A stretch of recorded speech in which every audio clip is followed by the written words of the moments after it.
الحمد لله والصلاة والسلام على سيدنا محمد وعلى آله وأصحابه أجمعين أما بعد. نبی علیہ الصلوۃ والسلام نے فرمایا کہ تمام دنوں میں بہتر جمعہ اور دنوں کا سردار جمعے کا دن ہے. جس طرح رمضان مہینوں کا سردار ہے اور لیلۃ القدر راتوں کی سردار ہے، اسی طرح دنوں کا سردار جمعے کا دن. جس طرح سب سے زیادہ فضیلت مہینوں میں رمضان کی ہے اور راتوں میں سب سے زیادہ فضیلت لیلۃ القدر کی ہے، اسی طرح دنوں میں سب سے زیادہ فضیلت جمعے کے دن کی. میرے نبی صلی اللہ علیہ وسلم فرمایا کرتے تھے کہ مسلمانوں کو اس کا اہتمام کرنا چاہیے، اس لیے مسلمان اس کی جمعے سے اس کا اہتمام شروع کرتے تھے کہ اپنے جسم کو صاف رکھتے، زیر ناف بال صاف کرتے اور اپنے بغل کے بال کاٹتے اور کوشش کرتے کہ صاف ستھرے کپڑے جمعے کے لیے تیار ہوں. اور پھر جمعے کے دن جمعے کی اذان سے پہلے فرض سے پہلے جمعے کے اعمال میں اور اس کی تیاری میں مصروف رہتے، اور اگر کوئی کام کاج کرنا بھی ہوتا تو پھر وہ جمعے کے بعد کرتے. فَإِذَا قُضِيَتِ الصَّلَاةُ فَانتَشِرُوا فِي الْأَرْضِ وَابْتَغُوا مِنْ فَضْلِ اللَّهِ. قرآن مجید میں اللہ تعالیٰ نے بتایا کہ جب جمعے کی نماز ہو جائے فَإِذَا قُضِيَتِ الصَّلَاةُ، اب تمہیں اجازت ہے، جاؤ اللہ کا فضل تلاش کرو، تجارت کرو، محنت کرو، مزدوری کرو. جمعے کی نماز کے بعد، جمعے کی نماز سے پہلے جمعے کی تیاری ہو، جمعے کے اعمال کا اہتمام ہو، مسجد میں جلدی آنا ہو، سورہ کہف کا اہتمام ہو، کثرت سے پیارے رسول صلی اللہ علیہ وسلم پہ درود شریف ہو.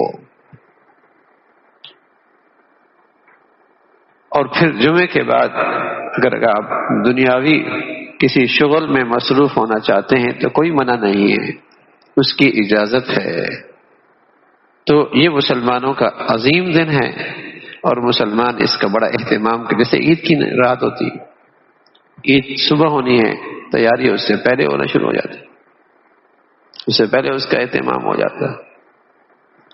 اچھا، اس میں ہر مسلمان اس کی تیاری کر رہا ہوتا ہے، جو نمازی ہے، جو نمازی نہیں ہے، جو حاجی ہے، جو حاجی نہیں ہے، جس نے روزے رکھے ہیں وہ بھی، جس نے روزے نہیں رکھے وہ بھی تیاری میں مشغول. جو عید آ گئی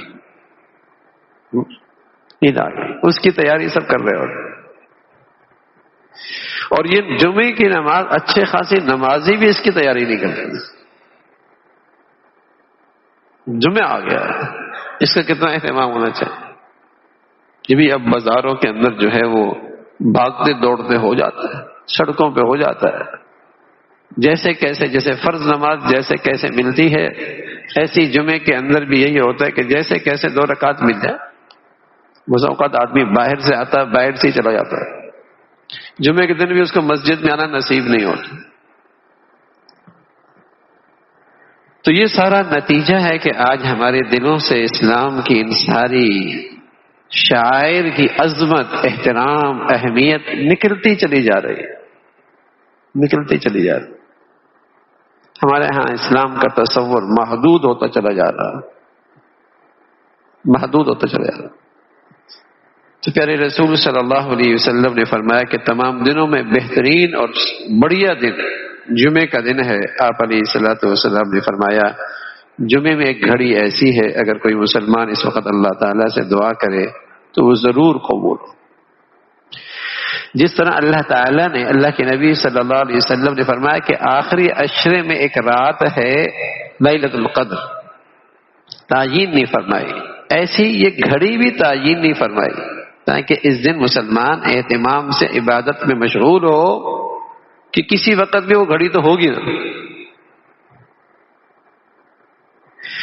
تو جس طرح اکثر وہاں رائے یہ بنی آپ علیہ الصلوۃ والسلام کے ارشادات کو دیکھ کر کہ وہ طاق راتوں میں سے کوئی ہے، تو یہاں بھی اکثر حضرات کی رائے یہ بنی کہ وہ گھڑی کون سی ہو سکتی ہے؟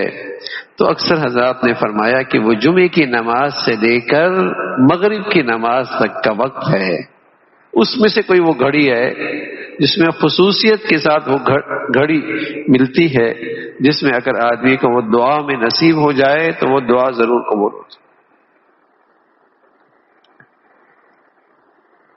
یہ وہ گھڑی خطبہ پڑھتے جس لے کر جمعہ کے عصر تک ہے، اخیر دن میں ہے۔ اس کو ایک بڑی جماعت نے اختیار کیا۔ اس بات کو حضرت فاطمہ رضی اللہ تعالیٰ عنہ جمعے کے دن کسی خادمہ کو حکم دیتی تھی کہ جب جمعے کا دن ختم ہونے لگے تو مجھے ضرور یاد دلائیں تاکہ میں اس وقت اہتمام کے ساتھ ذکر اور دعا میں مشغول ہو جاؤں، ذکر اور دعا میں مشغول ہو جاؤں۔ پیارے رسول صلی اللہ علیہ وسلم نے فرمایا جمعے کا دن افضل دن ہے، اس دن کثرت سے مجھ پہ درود شریف پڑھا کرو، اور وہ اسی دن میرے سامنے پیش کیا جاتا ہے۔ صحابہ نے عرض کیا یا رسول اللہ آپ پر کیسے پیش کیا جاتا ہے؟ آپ علیہ الصلوۃ والسلام نے فرمایا اللہ تعالیٰ نے ہمیشہ کے لیے زمین پر انبیاء علیہ الصلوۃ والسلام کا بدن حرام کر دیا، صحیح سالم رہتا ہے، اور دنیا میں اللہ کے فرشتے پوری دنیا میں سفر کی طرح رہتے ہیں، اور جہاں کہیں درود شریف کا اہتمام ہوتا ہے وہ میرے پاس اس کا تحفہ پہنچاتے ہیں اور اس کا تذکرہ فرمایا۔ جمعے کا دن مسلمانوں کو چاہیے کہ اس کا اہتمام جمعرات سے ہو، اور اس میں خوب جمعے کے دن جمعرات کے دن عصر کے بعد استغفار زیادہ کریں، صاف ستھرے کپڑے پہنیں، اچھی خوشبو استعمال کریں، اور جمعے کے دن ان کاموں میں مشغول نہ ہو جو آپ کو جمعے کے اہتمام سے روک دیں، ان کاموں میں مشغول نہ ہو۔ پھر جمعے کے دن غسل کرے، سر کے بالوں کو بدن کو خوب صاف کرے۔ مسواک کرنا بھی اس دن بہت فضیلت رکھتا ہے۔ جمعے کے دن غسل کے بعد عمدہ سے عمدہ کپڑے پہنے، جامع مسجد میں بہت سویرے جائے۔ جو شخص جتنی جلدی جائے گا اسی قدر اس کو جمعے کا ثواب زیادہ ملے، اسی قدر اس کو جمعے کا ثواب ملے گا۔ ایک آدمی عربی خطبے کے موقع پہ مسجد میں آیا تو اس کی نماز تو جمعے کی ہو جائے گی، لیکن وہ جمعے کی فضیلت سے محروم ہو جائے گا، جمعے کی فضیلت سے محروم ہو جائے گا۔ سورۃ جمعے کے دن نبی علیہ الصلوۃ والسلام عام طور پہ فجر میں الف لام میم سجدہ اور دہر پڑھتے تھے، اور کبھی اس کا ناغہ بھی فرمایا کرتے تھے۔ جمعے کی نماز میں نبی علیہ الصلوۃ والسلام عام طور پہ سورہ جمعہ اور سورہ اعلیٰ اور سورہ غاشیہ پڑھتے تھے۔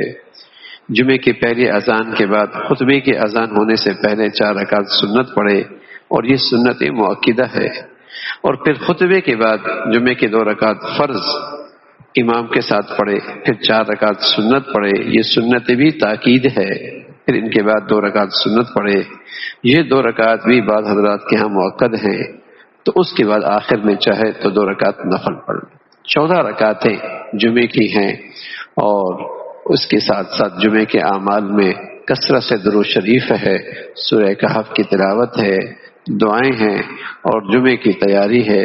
اللہ تعالیٰ اس کی برکتیں ہم مسلمانوں کو ہمیشہ نصیب فرمائے۔ الحمدللہ رب العالمین، اللہم لک الحمد کلہ ولک الشکر کلہ، نستغفر اللہ ونتوب الیک، نستغفر اللہ ونتوب الیک، نستغفر اللہ ونتوب الیک۔ سبحان ربک رب العزة عما یصفون وسلام علی المرسلین۔